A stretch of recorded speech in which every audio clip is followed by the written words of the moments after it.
ถึงเป็นแค่แรงงานของนายแต่ผมคือหัวใจของบ้านค่าแรงหลักร้อยต่อวันแต่มันคือความฝันของครอบครัวผมยอมทนเจ็บช้ำกับคำด่า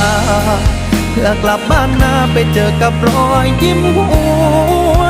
เพราะรอยยิ้มของครอบครัวคือค่าแร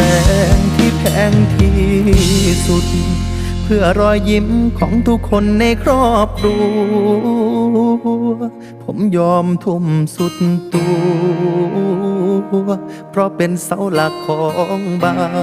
น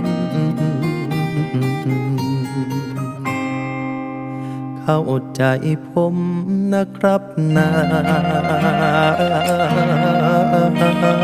ย